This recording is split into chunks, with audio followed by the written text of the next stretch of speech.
Okay, so I think if you were planning on retiring with Altseason, I don't think that's going to happen. As you can see, we get one day up in the altcoins, the next day down in the altcoins. But as I said yesterday, there are a lot of other places that you can actually make money. And yesterday, as I said to you guys, I know we're all a bunch of slags.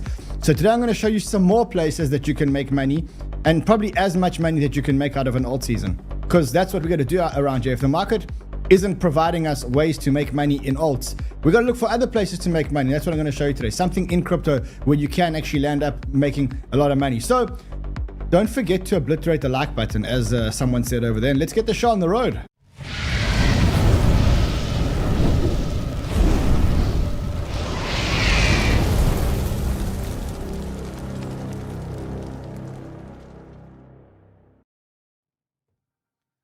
One day up, one day down.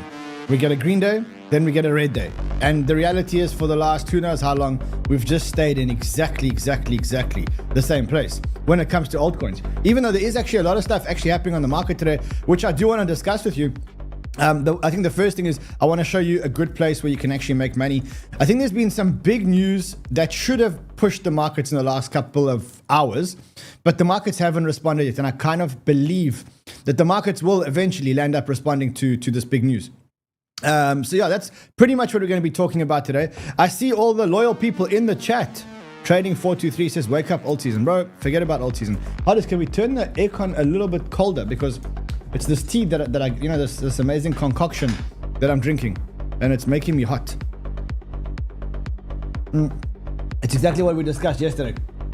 It's ginger, mint, lemon, cinnamon, and it's like a beautiful teapot. It's very nice, very nice, and a little bit of honey, of course, for the palates. Anyway, we've got lots to talk about today. Many things actually happening in the background, which are very good for crypto, but the market hasn't yet responded to it, or the crypto market hasn't yet responded to it. Let's actually talk about some of the things that actually happened in the last 24 hours. The first thing is, yesterday when we were on the show, we spoke about the banks and this SLR ratio. Now, for those of you who missed class yesterday, sure, this tea is making me very hot. So for those of you who actually missed class yesterday, right? The SLR ratio is a supplementary leverage ratio that the banks have to maintain, or the big banks specifically have to maintain. And yesterday, the Fed Board of Governors met to reduce the supplementary leverage ratio from 5 to 3.5 to 4. And so the reality is that now the banks, in a nutshell, what this does is it puts more liquidity in the system, because it means the banks have to hold less liquidity reserves. And effectively, that means more money into circulation. Now, the banks that it actually affects are the big banks, the banks that are deemed to be part of the US financial system. And so those are the banks with the most money. And so you're taking the banks with the most money and you're now giving them much more leverage, right? So someone says, best show, regards from Sweden. I love Sweden. I've actually been there a few times. My brother used to live there. So that happened yesterday. The vote was 5-2, and it actually landed up passing yesterday. I don't know if that's the reason why the 10-year treasury yield went down, but the 10-year treasury yield is actually starting to come down, which is good. I guess the market's starting to price the fact that interest rates are going to drop. So the Federal Reserve Board voted 5-2 on Wednesday on the issue proposal to lower enhanced supplementary ratio. The enhanced supplementary ratio dictates how much big banks like JP Morgan, Chase, and Citigroup must hold against their total assets. It was created, slag checking in. It was created in the days where the banks started to collapse to make sure the banks don't collapse. That's now gone. So that's the first thing that's actually checked. But there was actually much bigger news yesterday for Bitcoin and crypto. And the bigger news actually came from what is one of the biggest markets in the US, and that's the housing market, right? So this is a guy called Bill, I don't know how to pronounce his name, Bill Pulter, whatever his name is. He's the US Director of Federal Housing. He seems to be quite a big crypto bull. He says, after studying and in keeping with President Trump's vision to make America, the United States, the crypto capital of the world, today I ordered the great Fannie Mae and Freddie Mac to prepare their businesses to count cryptocurrency as an asset for mortgage. So this came out yesterday. It's a document that says, if the U.S. federal housing as a conservator hereby directs enterprise to prepare a proposal for consideration of cryptocurrency as an asset for reserves in their respective single-family and mortgage loan risk assessments without the conversion of the said cryptocurrency into cash.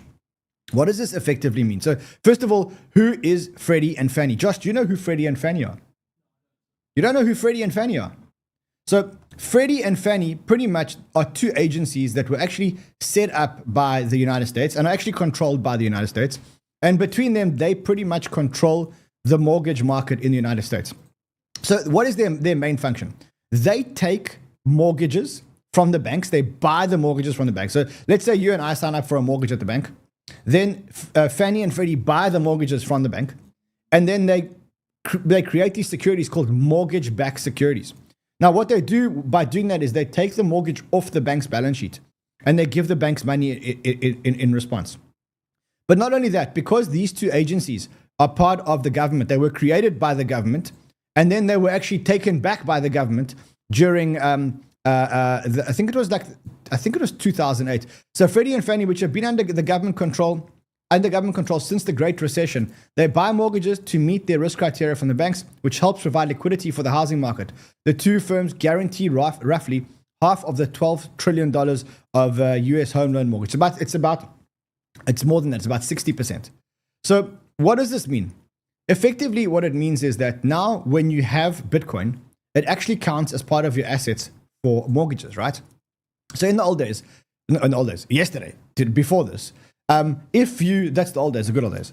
If you had Bitcoin as part of your assets, let's say that like you were a crypto degen and you had no real assets, but you had a lot of Bitcoin, and you went to the bank and you said, look, I have a whole lot of Bitcoin and I want to take out a mortgage The bank would say, look, we don't actually count your Bitcoin. And so you can't actually get a mortgage, right? Now, what this is basically saying is it's saying, no. You've got to start treating cryptocurrencies as actual assets and bringing them into the financial system, specifically when it comes to mortgages, right?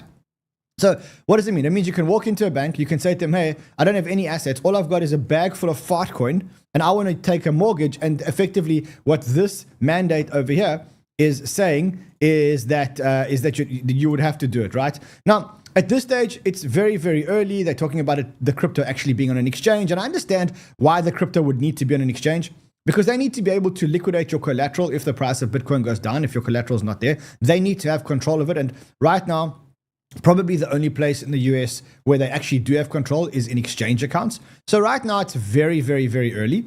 But I think what we need to understand here is that this is a massive, massive, massive move. Because as Saylor says, he says, Bitcoin has been recognized as a reserve asset by the US housing system. And that's a $13 trillion market or $12 trillion market.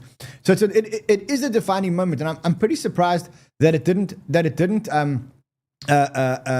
move the market as much as we needed to. This is a few tweets that actually really sum it up. So Jason Yanovitz says, Wells Fargo counted all my crypto as zero when I got a mortgage. I tried showing them that you could sell Bitcoin just like selling a stock, but it was pointless. This would be a great improvement in the system. And there's a lot of people like that who want to have crypto as an asset, but don't, because that would ruin the asset ratio for taking mortgages, right? So here's another example. It says, it was 2020. I needed to buy a house. Most of my liquid assets were in Bitcoin. I showed the mortgage broker my wallet with Bitcoin value, hoping it would include it as part of my net worth. He laughed, so I used DeFi.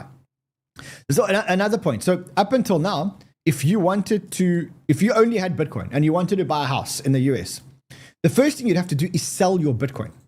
Okay, the problem is when you sell your Bitcoin, you got capital gains tax. So you would have had to sell your Bitcoin, pay the capital gains tax, and use the balance to buy a house. Very stupid system, right? Now what you can do is, because they recognize it, you get the full value of your Bitcoin as backing for your house. So let me explain it to you guys simply. If you bought a Bitcoin for $1,000 and today it's $100,000, you got $99,000 in capital gains, and you have a Bitcoin worth $100,000, let's call it. If you wanted to buy a house, you would sell that Bitcoin at $100,000, but you wouldn't have $100,000 because you'd have to pay capital gains tax. So you'd get like $60,000 or $70,000, depending on where you live.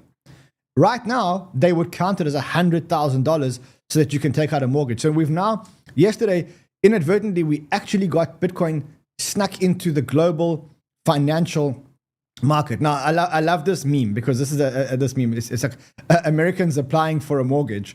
Bring us your list of assets. George Droid, nigger chain. I can't say that. Can't say words like that. But you know what I'm saying. Imagine you go to your mortgage broker. You're like, what are your assets? Okay, well, I've got Popcat, I've got Fartcoin, I've got Melania, and I've got Trump. Can you imagine? That's what they're going to have to start dealing with if they start accepting all of those. I think it'll probably be like just Bitcoin, or maybe just Bitcoin and ETH and Sol in the beginning. But it's a massive, massive, massive step. I don't think the market certainly hasn't realized how big a step that actually is. Yeah, because if it did, I think the market would look a little bit better than that. That's the day today. I must say, look, guys, we spoke yesterday about being a bunch of slags. Like we did speak yesterday about being a bunch of slags, right? Remember that? Remember that? Yes. Just remind me again who the slags are in the chat. If you're a slag, just remind me again. Where are the slags in the chat? So for those of you who weren't here yesterday, first of all, why the hell did you miss class? Second of all, we discussed yesterday about how we are slags. But that, I mean, if we can't make money on the altcoins, we need to go somewhere else. We will do anything for money.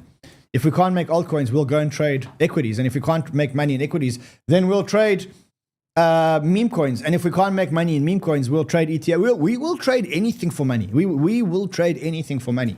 And as I said to you guys yesterday, let's put a link below to buy, but I didn't put one in there.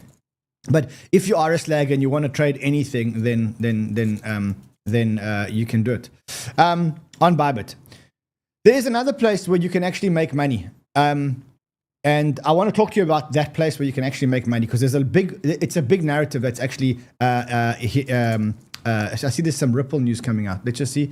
Judge denies Ripple and SEC's request to end the XRP case early. So what has that done to XRP price? We just interrupt the normal broadcast to watch XRP get stuffed. Let's just quickly have a look here. XRP USD.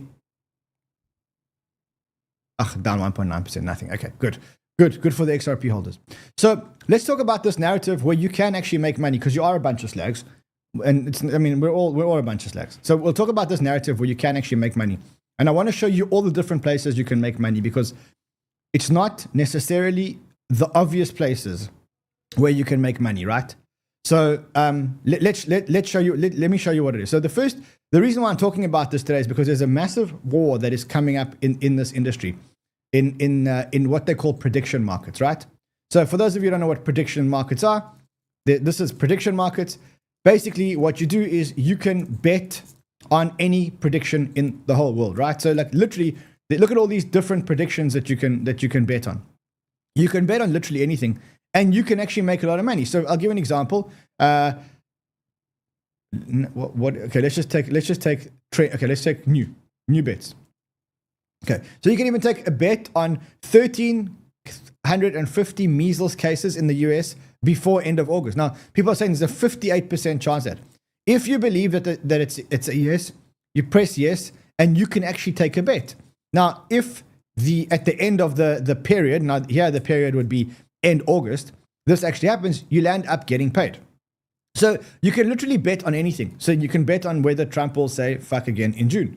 I mean, surely the chances of that is 8.4%. So what you do is, if you think Trump will bet, you press here and you'll get like 20-1 odds if he actually does say it again, believe it or not. So if you think, you can literally bet now, take this bet, and you make like 20-1 odds. If Trump, so you bet $100, you'll make $2,000 if Trump says fuck again before the end of June. This show's so going off YouTube, my God. Will Zelensky wear a suit before July? There's an 18% chance, which means that if he does, you'll get 5-1 odds more or less of doing it. You can literally make money, tons of money on anything, and also on nothing. So here's a trader who made $250,000, and all he bet was that nothing would happen. He bet that Ethereum wouldn't reach 4,000 in June. Putin wouldn't meet Zelensky before July. Zelensky out as Ukraine president. Or he just bet no. And he made $250,000. So why am I showing you this? Because there are ways for you to make money. So what are the ways for you to make money, right? The first way for you to make money is, if you believe in something, go and take a bet on the outcome. So for example, if you believe that this clown is going to be the head of New York City, which, by the way, right now there's a 75% chance, go and bet yes. If he does win, you'll make 25%, and you'll make 25 cents for every dollar that you invest. Unfortunately, I think he's going to win. I just think I'm not a socialist by nature. and he's a socialist, so me and him are already immediately not friends at all. But you can literally bet on anything. Let's go see Casino Black. It's not Casino Black or Red. That's the difference. Sander, this is not black or red. So this is an interesting one. Fed decision in July. I think that the Fed is going to decrease by 25 bips in July. If I took that bet and I was right, I would get 4 to 1. I would get 3 to, for every $1 I invest, I'm going to get $4 back or $3 back. So that's actually a good bet. And to be honest, I don't know if, let me just see if I'm actually logged in on this machine. 1 second. I just want to make sure that I don't want to see passwords and stuff like that. Okay, no, I'm not. Wait, I could actually be. No, I'm not. Okay, so I'm not logged in on this machine, but that is actually a bet that I would take, right? Because the odds are so good here. I think that there's going to be a rate cut in July. The market doesn't agree with me, and here you can land up making a lot of money. And there's literally, you can go into any type of betting and you can actually go and make, you can literally spend the whole day taking educated bets. I'm not asking you to go like crazy. So that's the one place that you can actually make money. But that's not the only place that you can land up making money. I'm going to show you a whole lot of places where you can land up making money. The second place that you can land up making money specifically when it comes to prediction markets or betting markets is if you look at how accurate prediction markets are. Look at the level of accuracy, okay? We'll run where black or white in the next show, you see? This is blue, by the way. So, 4 hours before the markets resolve, so 4 hours before the elections, 4 hours before the end of the sports game, there's a 95% accuracy on these bets. 1 month before the resolution, there's a 90.9% accuracy of the bets. So why am I showing you this? Because let's say that you don't want to take a bet. You're like, look, guys, I'm not a bettor. I don't want to take a bet. I don't want to take a bet on whether Powell. This is a great one. I don't want to take a bet as to whether Powell will reduce interest rates or not. I don't want to take a bet as to whether the New York mayor-elect will actually win. I don't really want to take a bet. What you can do is you can look at the bets and you can look at them and say, look, traditionally, Polymarket actually calls them with a 95% accuracy 4 hours before, and then a 90% accuracy within a month before. And then you'd say to yourself, well, how does this impact my bags? So, for example, let's just say that we're Trump and Kamala, and Polymarket was calling 1 month ahead of the election that Trump was actually going to win. Then you can place a bet on crypto by buying crypto because you know that their level of accuracy is 91%. Why is the level of accuracy so high? Because when people vote in a poll, the poll is absolutely fucking useless. Why? Because all you do is you vote red or black, and that's the end of it. When you have to take money out of your pocket and you have to put your money on a number, then you do a lot more research. And ultimately, at the end, the smart money always lands up winning, right? The people that have done the most work land up winning in the majority of the cases. And that's why the prediction markets are probably one of the most important markets in the entire world at the moment. This is like not only an innovation in crypto, but it's an innovation completely in finance. It's a massive, massive, massive innovation in world finance. It's the ability to see not what people are thinking in those useless polls that Nielsen and everybody else run, but it's the ability to see where smart money is willing to put their money on the outcome of a specific event. And then, because you know that with a 90.1% accuracy or 90% accuracy, you know that you can actually bet on the outcome, not through actually betting. So as I said to you before, you look at the prediction markets and you look for, like, for example, if this was a rate cut in July, high chance, right? Then you could put your money onto markets because you know that markets are going to go up because the rate cut's actually going to come. So you can use the prediction markets to help you predict what's happening with the underlying assets, right? That's the second place that you'd use it. So if you don't want to use Polymarkets at all, then just go and use the Polymarkets dashboard, the accuracy dashboard, and try and work out what's happening, right? So the Polymarket dashboard actually did predict that the US would actually join the Iran war, and people actually ended up making a lot of money out of it, right? And so effectively, when you're trading, you actually should be trading like this. You should be trading with Polymarket screens completely open in front of you. So that's effectively two ways that you can make money. And there's many other ways that you can actually end up making money. So in this prediction market game, there are really two companies in the world that are leading this prediction market game. And again, I say it's not just about fun and betting. it's becoming one of the most fundamental financial markets in the world, right? And I'm not the only one who says that. So you know that I'm a big fan of 𝗙𝗪𝗓, and he says that when he looks at incredibly excited to work to back 𝗙𝗪𝗓 on the path to become one of the most important companies in American finance, right? So that's the other company that is actually involved in this. The other company that's actually involved in this is 𝗙𝗪𝗓. And the difference between 𝗙𝗪𝗓 and Polymarkets is that 𝗙𝗪𝗓 is a fully regulated prediction market in the United States, and it's effectively not a crypto business, right? This is not a crypto business. It's regulated by the CFTC. It's a regulated prediction market where you connect your bank to the prediction markets. Polymarket is it's a crypto business. You invest through Polygon. You basically sign up your ETH wallet or your Polygon wallet, and you make the bets actually using crypto. So this is TradFi and this is Real World, right?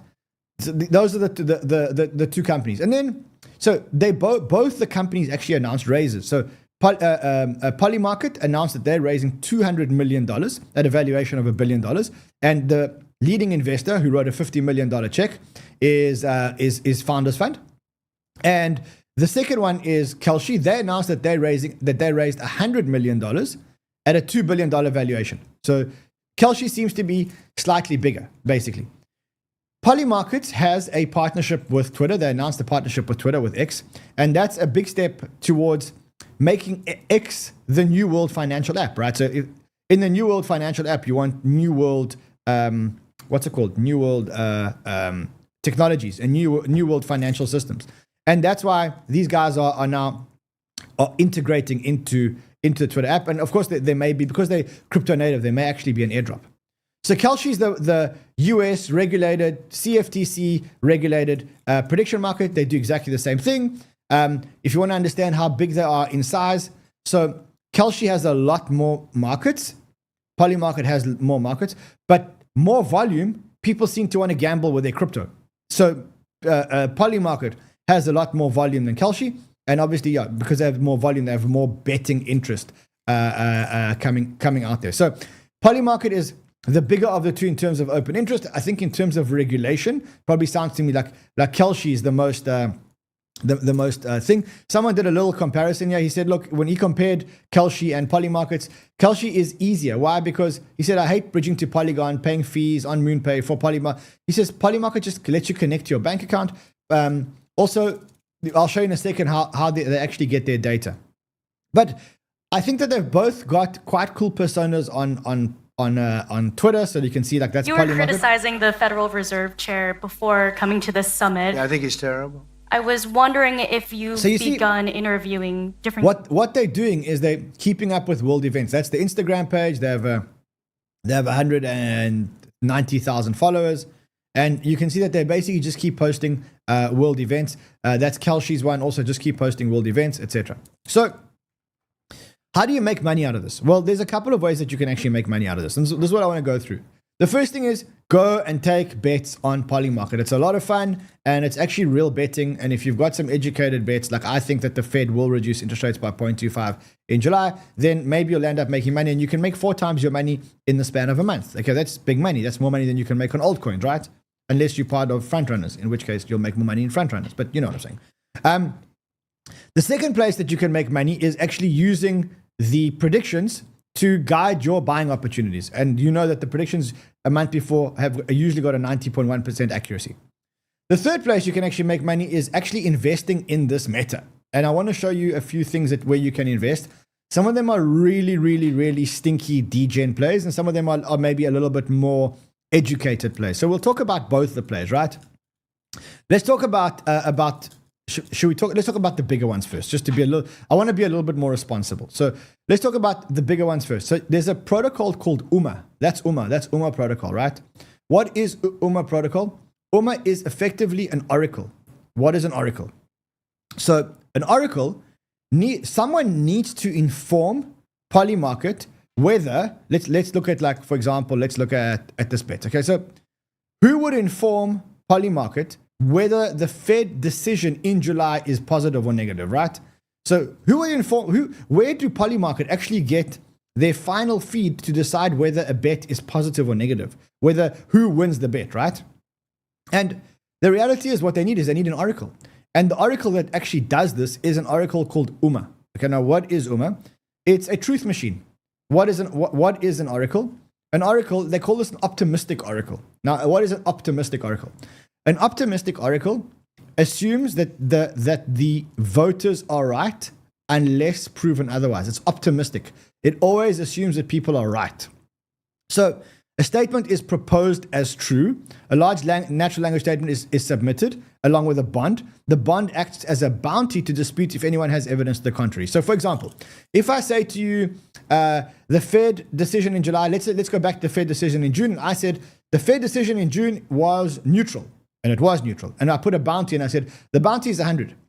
If you can prove that the Fed decision was not neutral, you get the bounty, right? And that is, so people are allowed to challenge the oracle. So most statements go undisputed, but anyone can dispute a statement. Now, if you dispute a statement and you're right, then you get the bounty.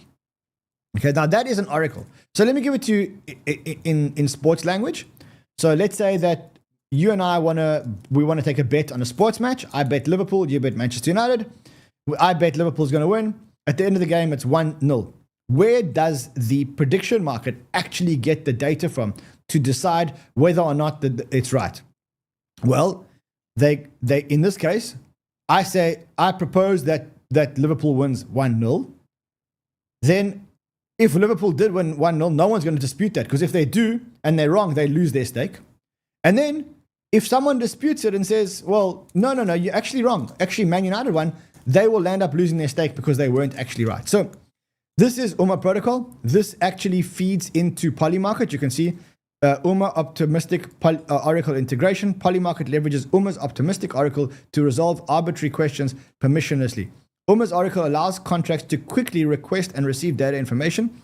The optimistic oracle acts as a generalized escalation game between contracts that initiate a price request. So long story short, this is the oracle. The oracle has a market cap of $150 million, or what, $100 million, $100 million, and it's called 𝗚𝗏 protocol. So you can buy that if you are bullish on these things.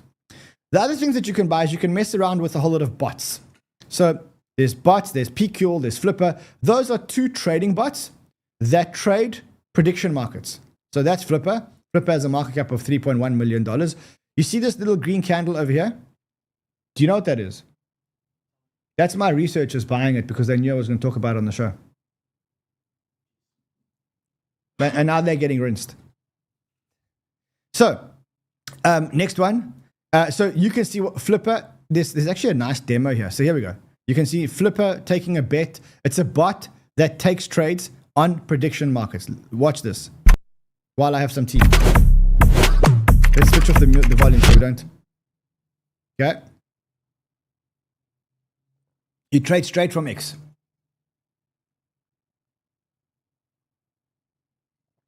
I think there was a better video. Let me find the better video. This one's very short.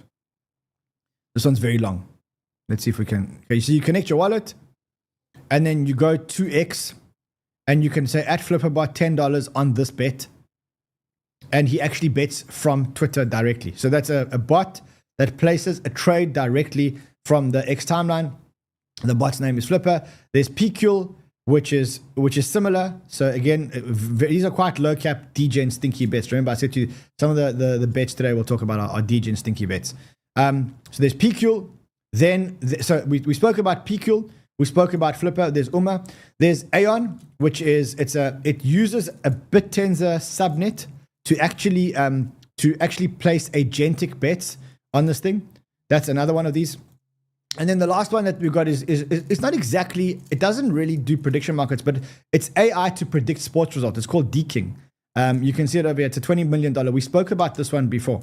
I also want to show you another platform, which, to be honest, I'm an investor in this platform.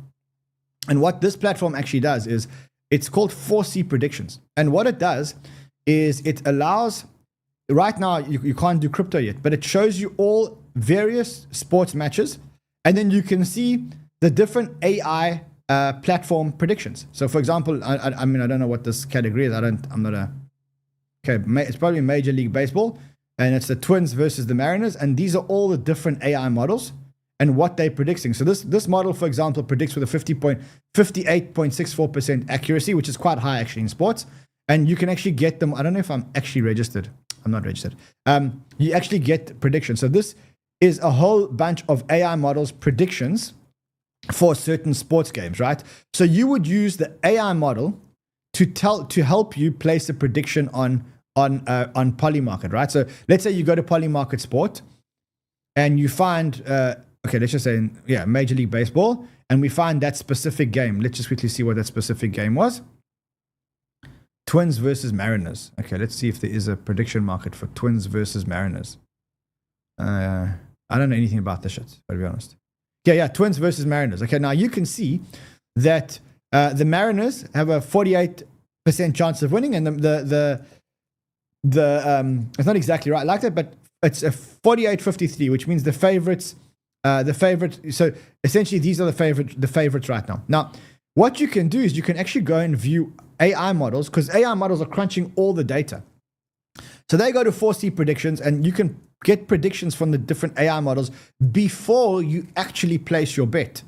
So why I'm showing you this is because I'm trying to show you that this is a new financial system.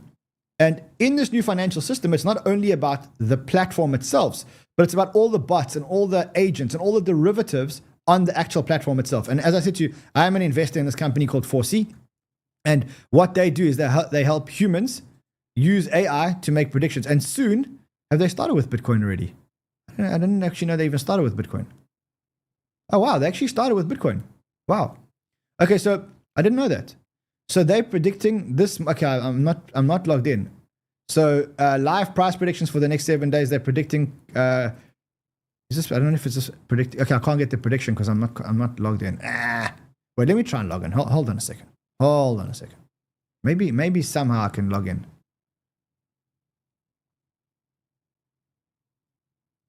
Maybe.